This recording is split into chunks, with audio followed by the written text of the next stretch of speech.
March 1906. German uniforms in central London.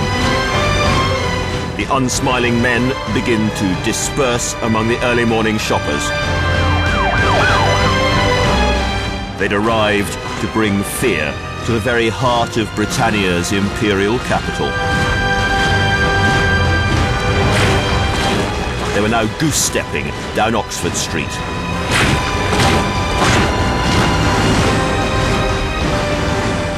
No, this was not a real invasion, of course, which has been unaccountably missed out by the history books, but nor is it entirely television fantasy. It did happen, but it was a publicity stunt for the Daily Mail, who was serialising the latest thriller to shock the Edwardian British, the invasion of 1910. The German military threat was real enough, and Britain was being drawn into a ruinously expensive arms race. But a Liberal government had just been elected by a landslide, promising a welfare revolution. And Britain couldn't afford both. So which was it to be? Battleships or pensions? The underpinnings of warfare or of welfare? We are about to enter one of the most dangerous and exhilarating periods in the history of British politics, and our stage is set for a showdown.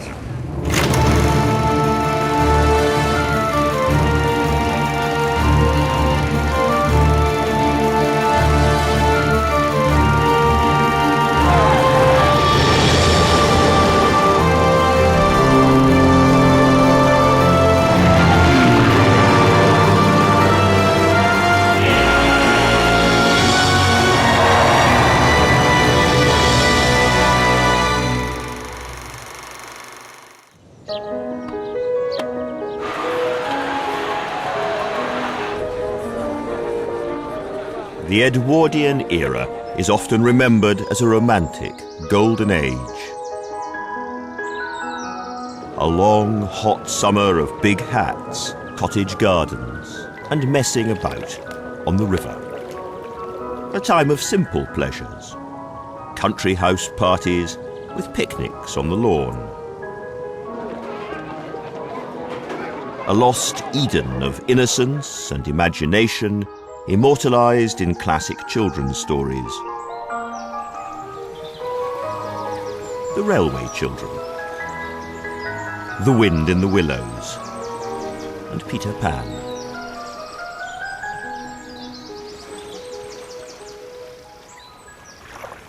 Now, it may be partly because of those children's stories, but Edwardian Britain has been covered by a golden, dappled glow, despite the facts, which are that this was a country tearing itself apart politically, economic and socially. Millions of real Edwardian children were barefoot and living on diets worse than the Middle Ages. The glitter was real. Fun was being had. But almost everywhere you look in Edwardian Britain, dark, angry storm clouds were brewing.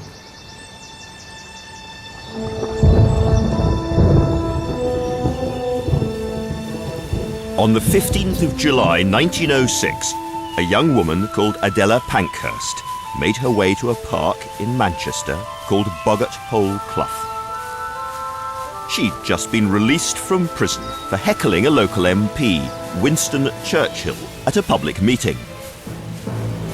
She was here to make a speech about that most basic right, the right to vote.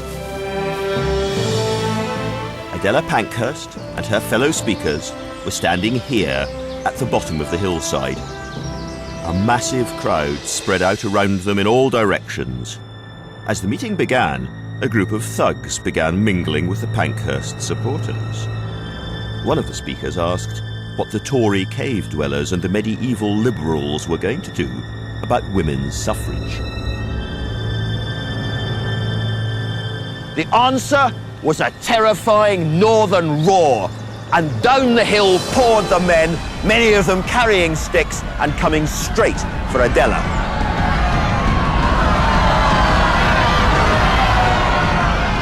People in the crowd began to scream.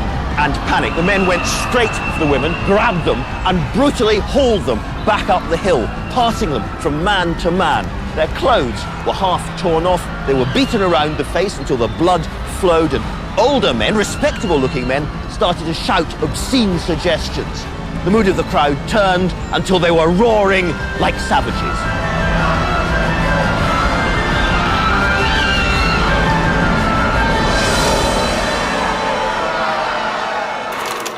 What happened here one long ago Edwardian Sunday was only the very beginning, because the battle for democracy, women's votes, would prove to be extraordinarily violent.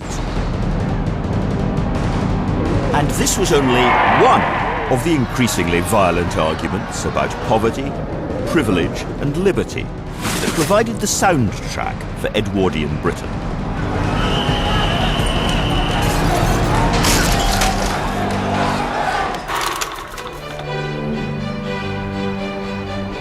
But calming, progressive help was at hand. In January 1906, the Liberals were swept into power, promising to tackle inequality and reform politics. Their policies were exciting. Their Prime Minister wasn't. Sir Henry Campbell Bannerman had a radical streak that looked and sounded like an elderly sea lion. Sir Henry once declared, "Personally, I am a great believer in bed, in constantly keeping horizontal. The heart and everything else goes slower, and the whole system is refreshed." Now, Sir Henry wasn't a well man, as well as being rather an idle one. Never mind, he did lead the Liberals to their greatest ever election victory, a new dawn after 10 years of Tory rule. And the new Liberal government contained 3 of modern Britain's great future Prime Ministers. Herbert Asquith was ridiculously clever, a self-made statesman whose sternly sober face hid a wildly romantic heart. Cartoonists called him the last of the Romans. Alongside him was Lloyd George, a charismatic Welsh radical and his unlikely admirer, a young aristocrat and former Tory MP, Winston Churchill. 3 musketeers. They were ready to slash through the complacency of Westminster. But just at that moment, Campbell Bannerman's clever lying down in bed cure failed him. In April 1908, he became the first and only Prime Minister to die in Downing Street. Asquith took over. Now the reforms would really begin. A little later, alarmed by his exuberant drinking habits, colleagues would refer to the Prime Minister as Old Squiffy. But in 1908, Herbert Asquith was reshaping the administration into the greatest Liberal government of modern times. The Liberals came to power in an age of technological change. Careering motor cars, the telephone craze, talk of hydroelectric energy and wave power, and above all, the flying machine. A Frenchman, Louis Blériot, was the first man to fly across the Channel in July 1909. Britain wasn't quite an island anymore. Within 24 hours, his plane was on display at Selfridges in London, and a motorcar salesman called Claude Graham White was one of the thousands of visitors who came to gape.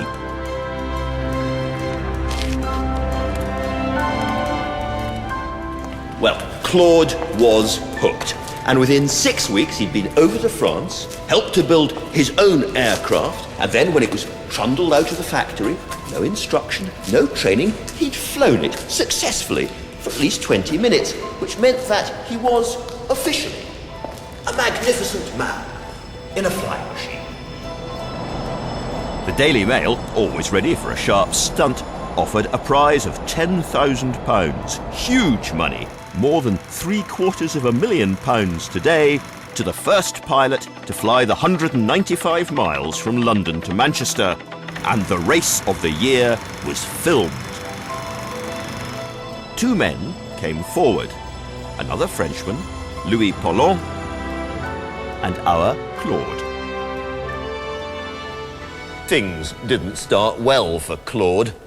He went for an afternoon nap to prepare himself for the race the following day. Meanwhile, Paulhan, not even waiting for a test flight, had set off. By the time Graham White was woken up, he was already an hour behind, and he decided on a desperate measure. He would fly through the night.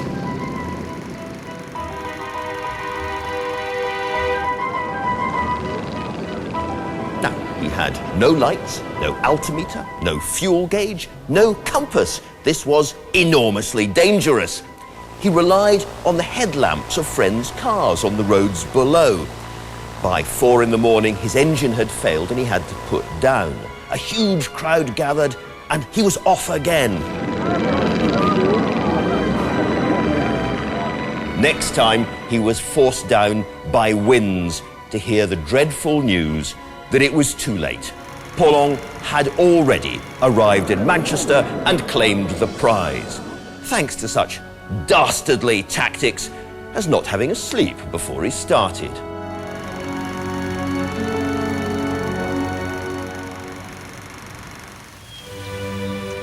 Meanwhile, swathes of deepest England were also sleeping. Compton Verney, near Stratford-upon-Avon in Warwickshire, the traditional seat of the Willoughby de Brookes. Here, for centuries, there was hierarchy and order, fox hunting and forelock tugging, and it would go on like this forever. Or would it? Soon after the Liberal landslide, a quizzical, long-faced aristocrat, the 19th Lord Willoughby de Brookes, was clip-clopping around his estate, reflecting on the joys of fox hunting. That morning, Willoughby de Brookes met an old farmer who told him that after the Liberal victory, nothing would be the same again. Everything that you have will be taken away from you and divided amongst the people.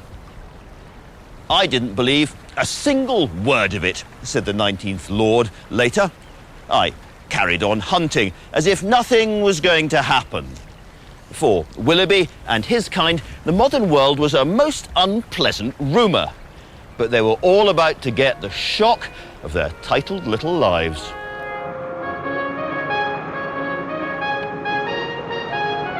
From the day the Liberals came to power, a small army of gloriously old-fashioned Tory peers had been vetoing almost every attempt at reform. And in 1909, Asquith's Chancellor of the Exchequer, Lloyd George, was about to ignite one of the greatest political battles of the age, whose result shapes our politics even now. David Lloyd George was the most radical chancellor this country had ever known. He was pledged to bring Britain into a new age of welfare, when wretchedness and human degradation will be as remote to the people of this country as the wolves which once infested its forests. But to the rich, Lloyd George himself was a great deal more dangerous than any wolf. In 1909, recession was looming. Unemployment was rising. With no state pensions or national insurance, Britain was still tormented by Victorian levels of poverty, sickness, and hunger. Lloyd George wanted to pay for welfare reforms by making massive cuts in defence spending.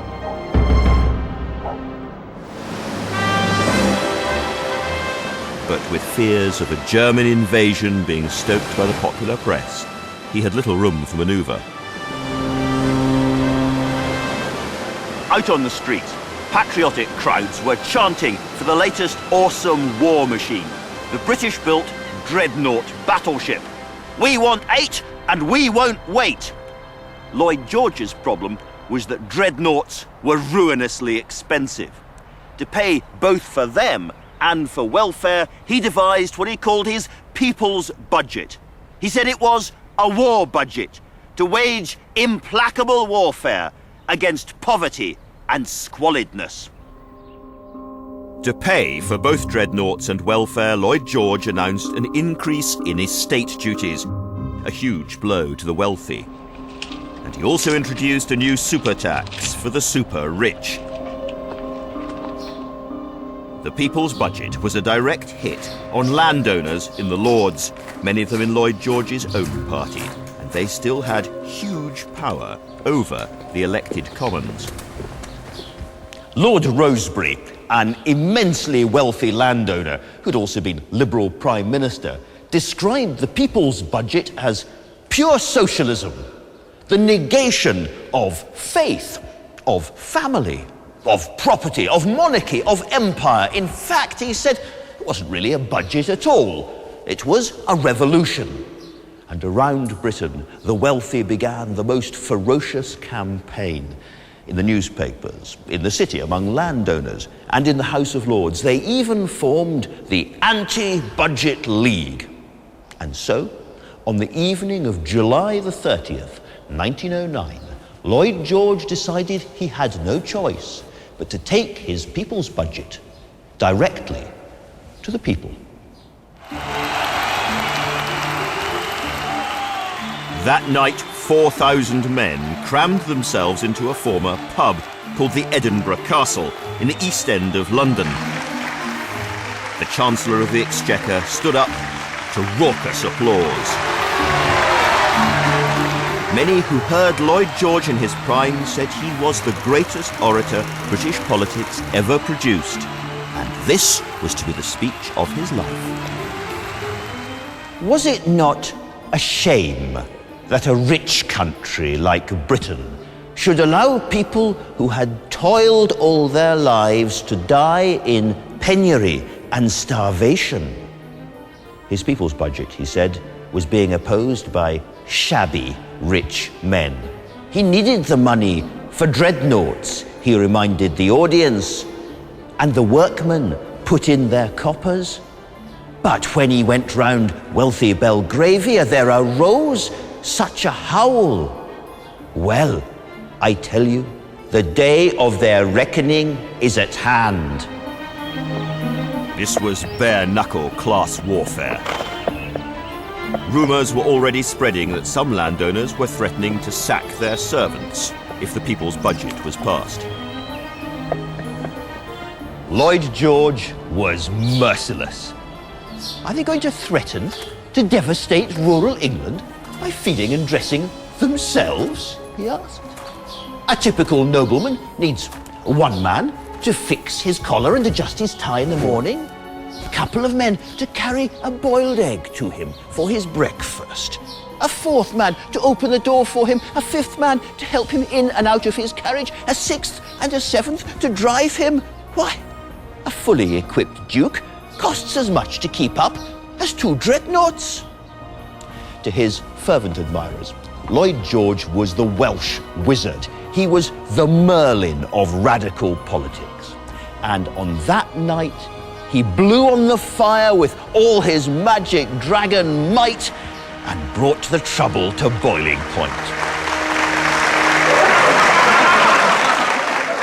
This was an age of public meetings and mass hysteria, live politics and live theatre. While Lloyd George was wowing them at the Edinburgh Castle, another rising star was doing the same in the West End. Music, or vaudeville, mattered in 1909. Films didn't. They were mostly novelties and curiosities. Like the aristocrats, music hall stars would surely be around forever. Not quite. One young Londoner would become the symbol of this next revolution. Charlie Chaplin grew up in Lambeth, South London, and his early life was as grim as anything you'll find in the novels of Dickens. His father deserted the family before drinking himself to an early grave. The Chaplins ran out of money and food, and they touched bottom here at the Lambeth Workhouse, a place built to be scary, designed to be humiliating. Desperately trying to help out the family finances, Chaplin tramped all over Britain as a child performer. He had a go at singing, clog dancing, and a disastrous attempt at stand-up comedy, before settling on slickly timed, gag-filled comedy sketches. In early 1908, he had his big break, a contract with the Fred Carnot Company. Carnot had been a famous acrobat and clown, credited with the invention of the custard pie in the face gag. Now he was head of the greatest comedy troupe in Britain, if not the world. Fred Carnot's headquarters here in Camberwell in South London was known as the Fun Factory. It really was a kind of factory. He drove his performers very hard with frantic rehearsal schedules. And if he didn't like an act, he'd stand in the wings and blow raspberries at his own actors. Whenever he was asked, "Who's your star turn?" he'd reply, "My name's up there, and that's enough." Mr. Carnot, and who's heard of him nowadays, had a cuckoo in the nest. In February 1908, Charlie Chaplin topped the Carnot bill for the first time. In the same year, a young comic called Arthur Stanley Jefferson joined the company. He's better known now as Stan Laurel. So for a couple of years, two of the greatest comic geniuses of cinema shared shabby digs and performed together all over Britain and the United States. In 1912, Chaplin was spotted by the emerging American film industry and offered a contract with the Keystone Company in Los Angeles. Chaplin had seen some of the Keystone films and he wasn't much impressed. He described them as crude, rough and tumble. But he took the money, it was a lot, and said ta-ra to the Carnot troupe. Stan Laurel thought he was making a great mistake. "We all wished him well from the bottom of our hearts," he said later, while secretly congratulating ourselves on possessing a superior wisdom. Even Chaplin didn't really get the movies. "A year in that racket," he said, "and I could return to vaudeville, an international star." In his first movie, Making a Living, Chaplin played a hapless newspaper reporter.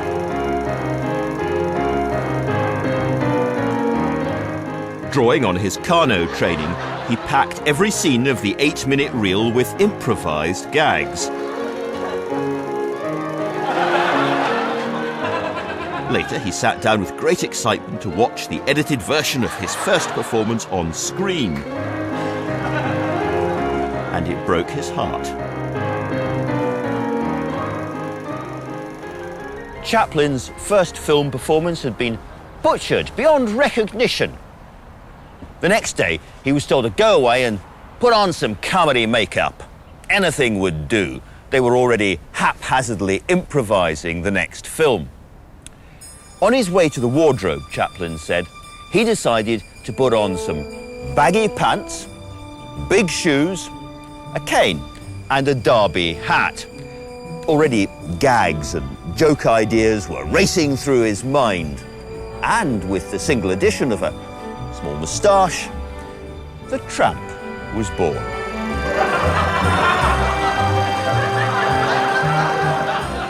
By 1912, the British were flocking to the movies in their millions, and the boy from the Lambeth workhouse would go on to become the greatest film star of the age.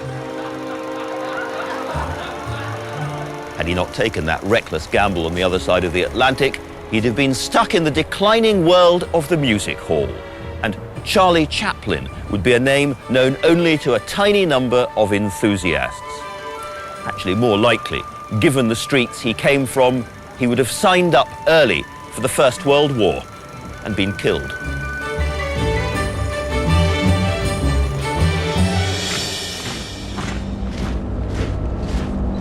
Throughout 1909, British fears about German military expansion grew and grew. But 5 months after his great People's Budget speech, Lloyd George's attempt to balance defence and welfare was still being blocked by the House of Lords. In November 1909, by a huge majority, they finally kicked it out. The first time the Lords had ever rejected a budget. It was an act of suicidal stupidity. And it was Asquith's chance to clip the old buzzard's wings. Under the British system, the Lords would only lose those powers by voting themselves, a kind of political self-slaughter. Not very likely. And so Asquith asked the king to allow the creation of 400 to 500 new liberal peers. Democracy would swamp aristocracy. Edward VII hated the idea. The man was, after all, a king-emperor. And so to try and delay things, he said to Asquith there'd have to be another special general election first. This concession did not reassure the landed aristocrats. In this chamber, behind gnarled hands where blue blood still flowed, they started to call the king himself a traitor. 1910 would be a year of political turmoil. There would be 2 general elections. The first to break the deadlock on the People's Budget. The second to decide the fate of the House of Lords. The Liberals hung on to power with the backing of 40 Labour MPs and 82 Irish nationalists. The People's Budget was finally passed. Asquith now turned his attention to the House of Lords. His reform bill to cut away their powers of veto wouldn't mean the total abolition of the upper house. But it did mean that the domination of the House of Commons over this place would be near absolute. In May, worried old King Edward died. His successor, George V, was just as queasy, but he was afraid the monarchy would be the Liberals' next target. Feeling bullied and with great reluctance, he secretly gave Asquith the promise he'd been looking for. If the government won a second election in December, the king would allow the Lords to be swamped by 500 mass-manufactured Liberal peers. To the king's dismay, the Liberals won that election too. On the 23rd of July 1911, Asquith set out for his parliamentary triumph. He had the king's promise to swamp the Lord's chamber with Liberal peers in his pocket. On the short journey, he was cheered by crowds. But when he got into the Commons chamber, Asquith was shouted down by almost berserk Tory MPs chanting, "Traitor! Traitor! Traitor!" and "Who killed the king?" After 45 minutes of this, Asquith gave up and walked out. But the last of the Romans wasn't going to crack. The Tory party itself was now at daggers drawn, with the leadership calling for surrender. 234 Tory peers eventually agreed to throw in the towel, including Lord Curzon, who'd led the campaign for the defence of aristocratic government. Curzon said that anyone who kept fighting deserves to be sent to a lunatic asylum. Willoughby de Brooke preferred Bedlam to Curzon. "I am prepared to defend the hereditary principle," he said, "whether it be applied to peers or to foxhounds." After a bitter debate, the vote was going to be very tight. Lord Willoughby de Brooke could see that some of his allies were wavering. Some cowardly souls were even sneaking out of the house. In a rather desperate attempt to keep one wobbly duke in the chamber for the vote, Willoughby de Brooke stole his top hat and coat. In 1911, it would have been unthinkable for a gentleman to go outside hatless. But the noble peer bolted anyway. He scampered off into the night without his hat. And that's as good an image, perhaps, as we'll get of the final political scuttling of Britannia's aristocratic order.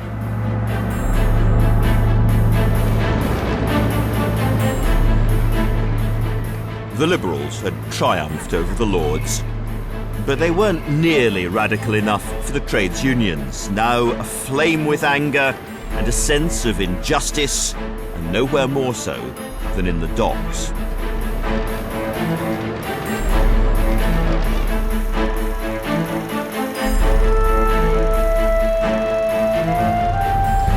The Edwardians were hugely dependent on imported food, unloaded by tens of thousands of badly paid men.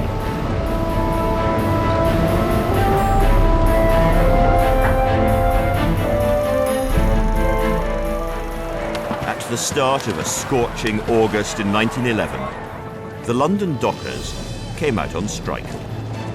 Piles of vegetables on the wharves rotted, barrels of butter turned rancid, fish and meat began to stink. It was getting hotter, and tempers rose. Armed police and the army prepared to break the strike.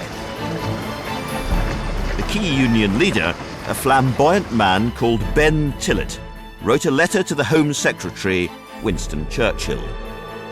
Tillett's letter to Churchill was a blood-curdling warning. We shall bring about a state of war. Hunger and poverty have driven the dock and ship workers to this present resort, and neither your soldiers nor police, your murder, shall avert the catastrophe that is coming to this country. In the early years of the century, most radicals and socialists had relied on the Liberals, but the Russian Revolution of 1905 changed the mood. Ben Tillett and his comrades intended to take Britain down the same revolutionary road. Now they challenged the Liberals directly by calling strikes all over Britain. The mood turned ugly when police intervened in a dock strike in Liverpool. Violence spread rapidly through the city. The mayor of Birkenhead warned that this was no longer a strike, a revolution was in progress. And he told the Home Office, if you cannot offer me more military or naval support, I cannot answer for the safety of life or property.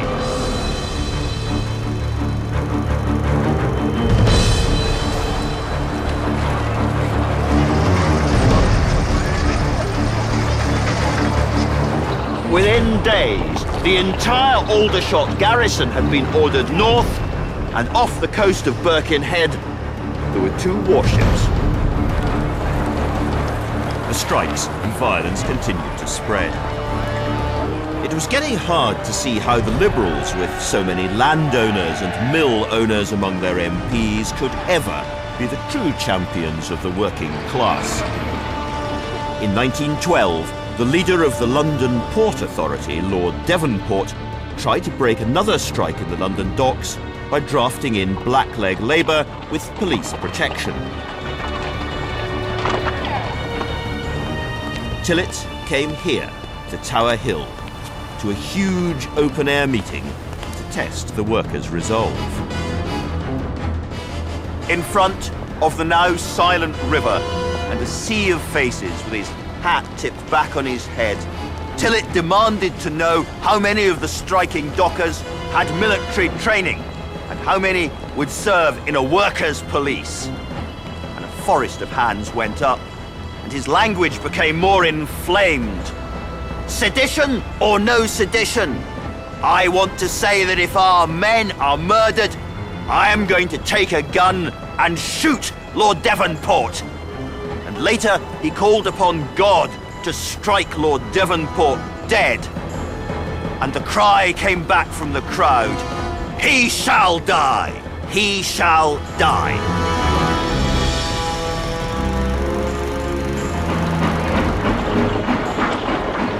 Mounting panic. Army camps appeared in Hyde Park, Regent's Park, Battersea Park. It's reckoned that almost every available soldier in the country was on standby for the coming uprising. In the West End, gents left their clubs to go and buy revolvers to protect themselves from the revolution that was about to happen.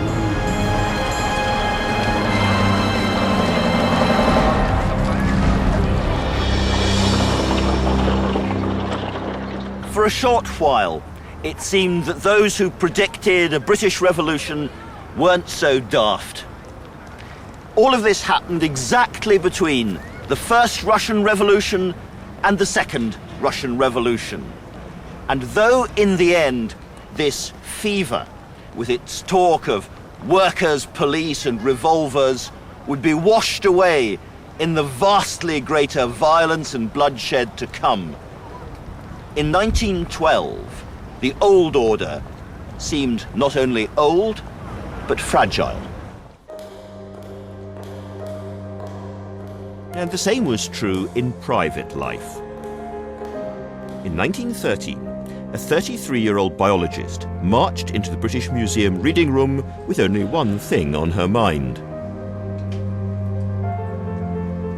She'd been married for over a year to a Canadian called Reginald Gates, but she was still a virgin. Her name was Marie Stopes, and like so many women of her time, sex was a subject she knew very little about. In true scientific spirit and showing considerable courage, Marie Stopes came here to the reading room at the British Museum to find out everything that was known about sex. And for 6 months, she read her way through every document and tract in English and French and German. Some of them so explicit, so dangerous, that they were kept locked away in a room with restricted access, known simply as the cupboard. Marie Stopes was genuinely puzzled about what was wrong with her marriage. She'd recently fallen in love with a married man, the translator of Tolstoy, Elmer Maud, who was lodging in her home. Reginald Gates was suspicious of their friendship, and in a jealous rage, he threatened to shoot him. When Marie Stopes returned home each evening, her husband was waiting for her, livid and brimming with abuse and taunts.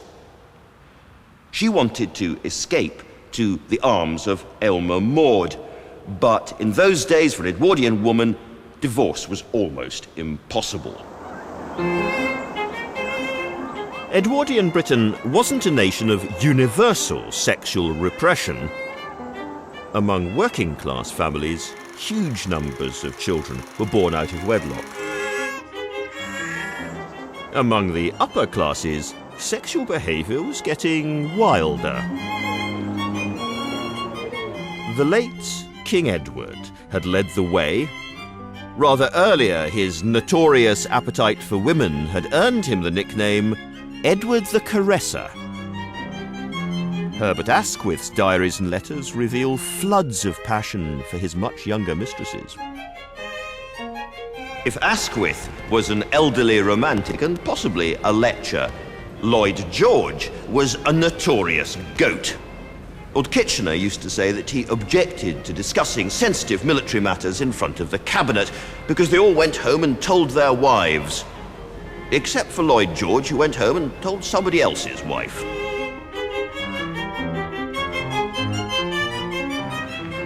But like Marie Stopes, most people were still comparatively ignorant about sex.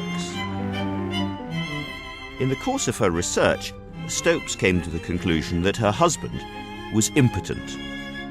To get a divorce, however, she'd have to prove it. In May 1914, she underwent a medical examination that certified her virginity, and the marriage was annulled. Mary Stopes wrote about her traumatic experiences of love, sex and marriage in the pioneering book Married Love. She was the first to write about sexual intercourse in a matter-of-fact way. We tend to think of women's lib as a 1970s thing, but it was also one of the growing intellectual movements of Edwardian life.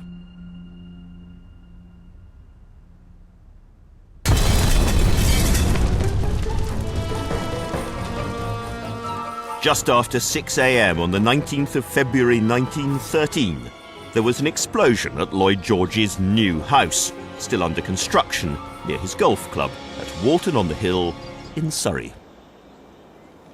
The servants' wing was badly damaged, the ceilings ruined, doors and windows blown out. The bombs were simple canisters filled with gunpowder, and the timing device, very crude, simply a lighted candle stuck on top of a paraffin-soaked rag.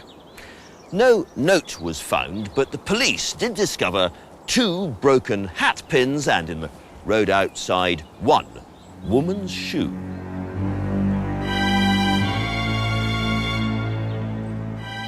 The main culprit was a gawky, rather awkward young redhead called Emily Wilding Davison.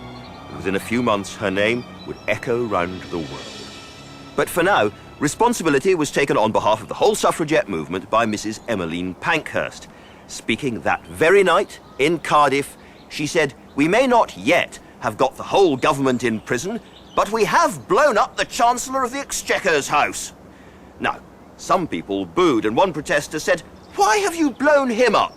To which Mrs. Pankhurst replied, "To wake him up." Laughter, applause, and hooting of horns. Even radical liberals like Lloyd George still drew the line at votes for women. On both sides, the struggle became more intense. Hunger strikes, forced feeding, windows smashed, paintings slashed, post boxes burned, and telegraph links brought down. And sweet-looking little old ladies terrorising the authorities by applying for gun licences.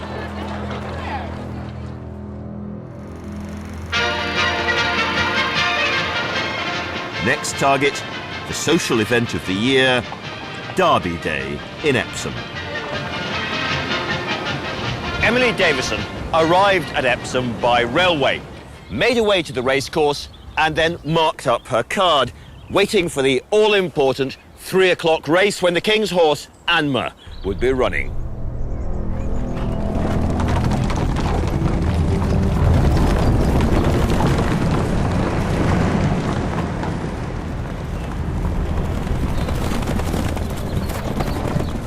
The race was a flat sprint.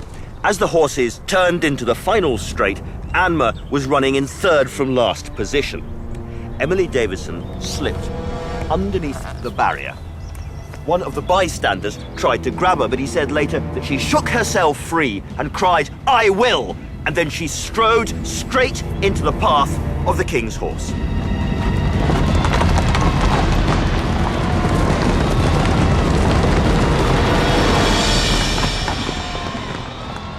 The horse hit Emily Davison with colossal force. She fell and rolled over 2 or 3 times, then lay unconscious. Film footage shows her grabbing the reins. Some believe she was trying to pin a banner on the horse.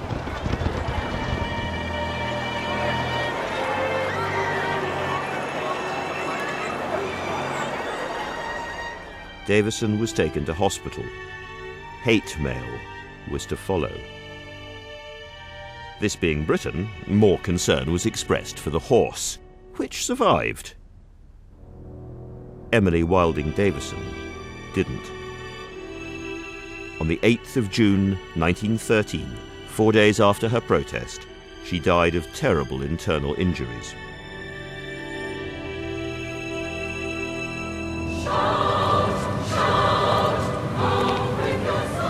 At At the funeral, her coffin was draped in a suffragette flag. Thousands of men and women lined the streets as it passed.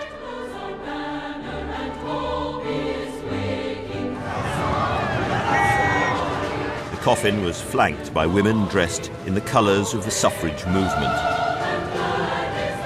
Green for hope, purple for dignity, and white for purity.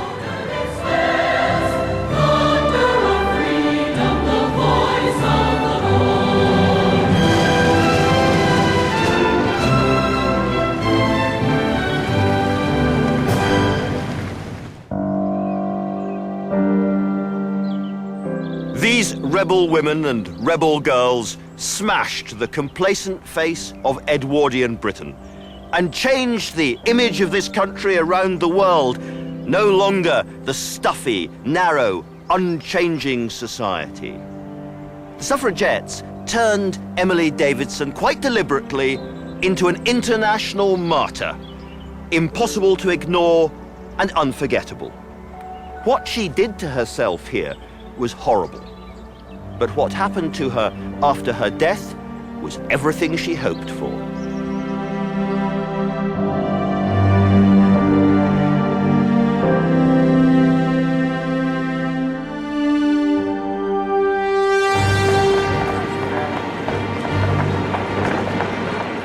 Attacked by militant women and challenged by socialist strikes, Asquith now made another, even more dangerous enemy. For more than a generation, the Liberals had been committed to loosening Britain's grip on Ireland with a form of devolution or Home Rule. But they'd always been angrily opposed by the Protestant majority in Ulster. In April 1912, Asquith tried again. Under the leadership of the lawyer and QC Sir Edward Carson, the Ulster Unionists started organising fellow Protestants, and the Tories were with him. At a vast meeting here in Belfast, Edward Carson challenged the crowd to raise their hands and declare that never, under any circumstances, will we submit to Home Rule. Even the leader of the Conservative Party, standing beside Carson, raised his hand as well. And then they set out to get the entire Unionist population of Northern Ireland to sign an oath of resistance. Not just with speeches and pens, but if necessary, bullets and bayonets too. This oath was called the Ulster Covenant, and in the end, nearly 500,000 people signed it, including a man called Fred Crawford, who, to show his dedication to the cause, signed in his own blood.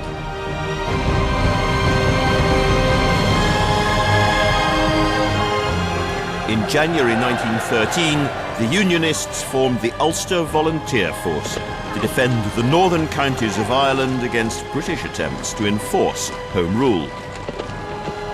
Some 100,000 men joined up, armed with half a dozen machine guns and 50,000 rifles, mainly smuggled from Germany.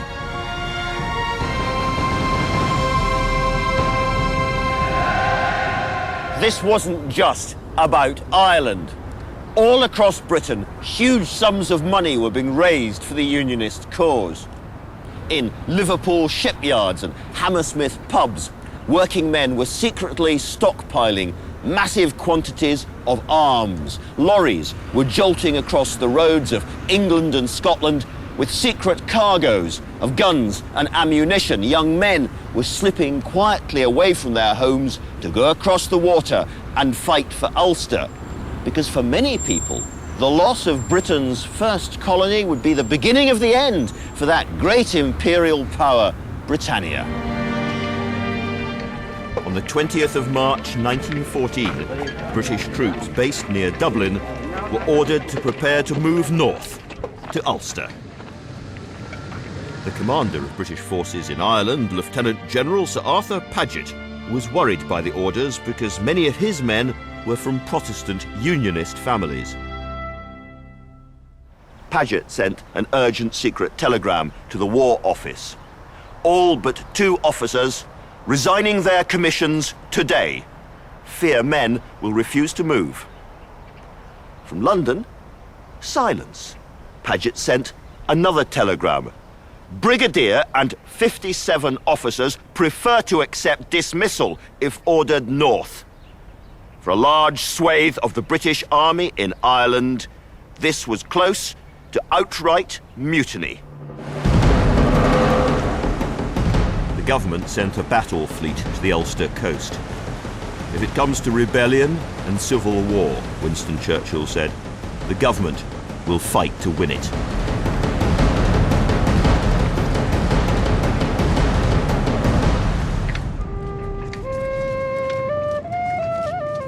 In the end, the rebellion was stopped dead in its tracks, not by troops, not by battleships, but by the Great War.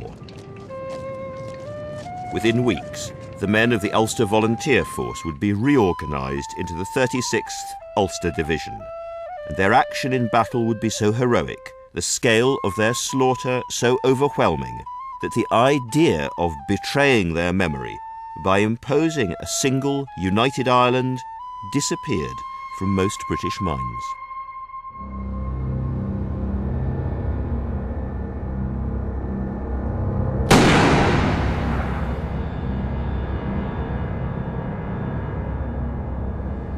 On June the 28th, 1914, 1,500 miles away in Sarajevo, a single shot rang round the world.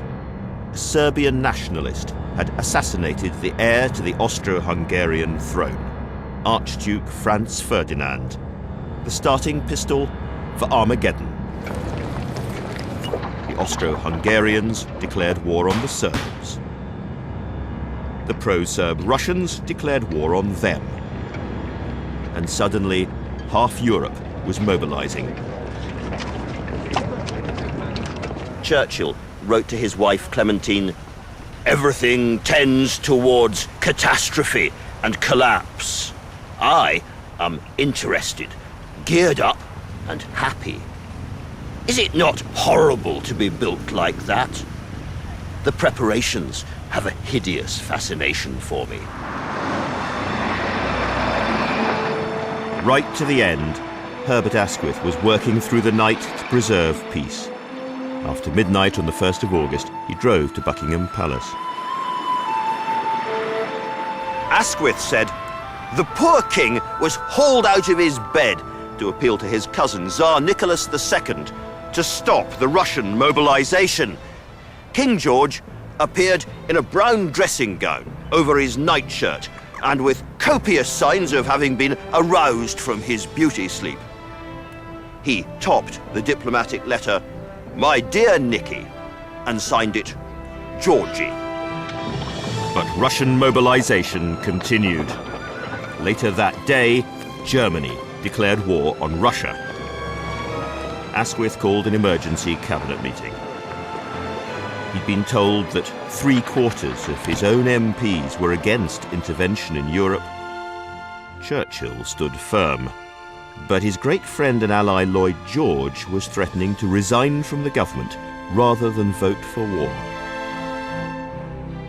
Lloyd George and Churchill spent a lot of the meeting scribbling hasty notes and throwing them across the table at each other.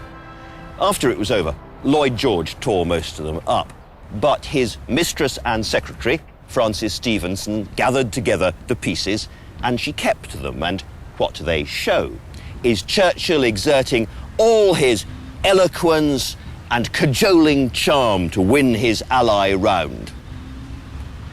"I am deeply attached to you and have followed your instinct and guidance for nearly 10 years. And again, pray God, it is our whole future, comrades or opponents. And again, all the rest of our lives we shall be opposed."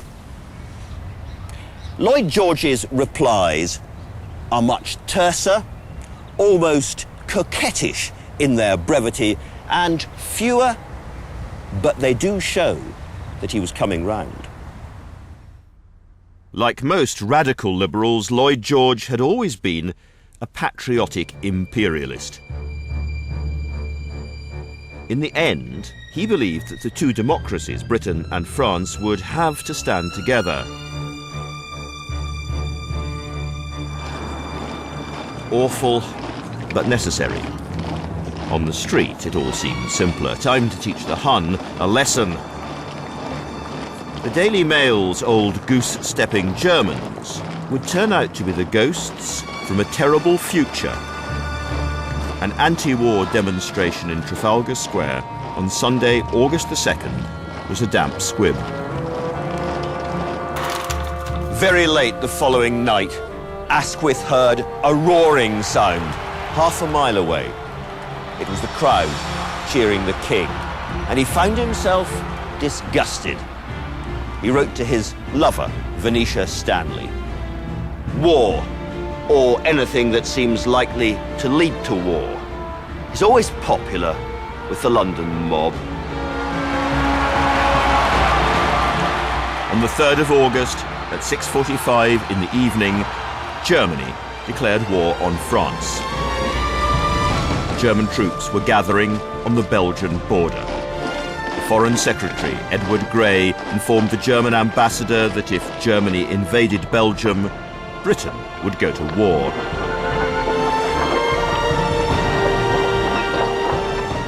Armed guards suddenly appeared at British railway junctions and ports.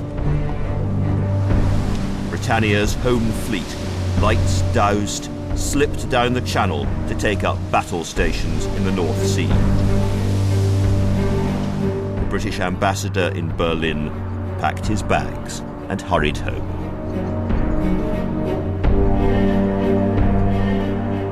At dusk, on the 3rd of August, Edward Grey was standing by a window in his room at the Foreign Office, looking down at the lamplighters going about their business. And he said, "The lamps are going out all over Europe, and we shall not see them lit again in our lifetime."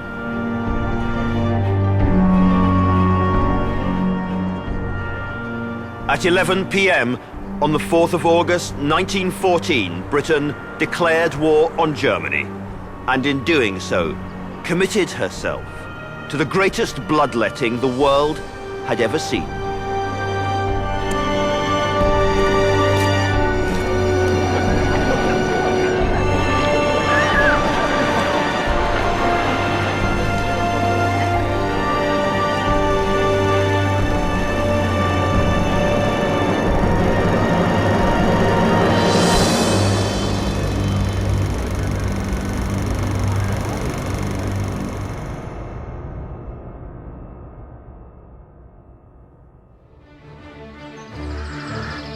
In the next programme, anti-German riots, trench warfare, the first Blitz, and the dictatorship of David Lloyd George.